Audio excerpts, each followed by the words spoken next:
እኔ አሁንስ ቀጥል አልኩኝ። ቀጥል ይሄ የራስ ወጥ እያረረባት የሰው ታማስላለች ነው የሚባለው። በቃ እንደዛ ነው እየሆነ ያለው። ሶሻል ሚዲያ ላይ ፍልስጤማውያን እናቶች እየሞቱ ነው፣ ህፃናት እየተራቡ ነው፣ አዛውንቶች እየተሰቃዩ ነው፣ ንጹሃን በቃ እየተጎዱ ነው፣ የፍልስጤም ንጹሃን እያላችሁ ነው። which is good ሞራሊ ራይት የሆነ ነገር ነው እየተናገራችሁ ያላችሁት። ግን እኔ እንዳነበብኩት ገብቷችኋል አይደለ? ተሳሳት በሉኝ።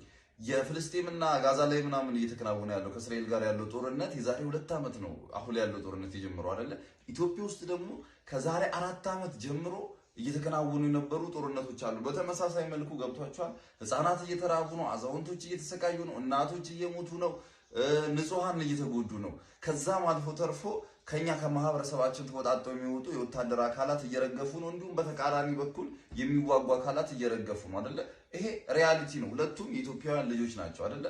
እና ስለነሱ ለምንድን ነው የማይወራው? አሁን ምን መሰላችሁ? ይሄ ልጅ እያለን የአማርኛ ፊልምን ኮምፕሊትሊ ኢግኖር አድርገን ስለ ውጭ ሀገር ፊልም ብቻ የምናወራው የምንዘግበው ነገር አለ።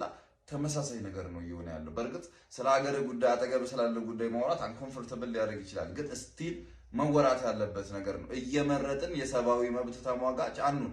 አጠገብ ሰው እየሞተ ወይም እናት እዚህ ጋር በካንሰር እየሞተች አንተ የምትሰብከው ወጥተህ ጎረቤት ጋር በካንሰር ስለምትሞተው እናት ከሆነ የሆነ ነገር ሜንታሊ ኢል ነህ ብዬ አምናለሁ። እኔ ገብቷችኋል አይደለ?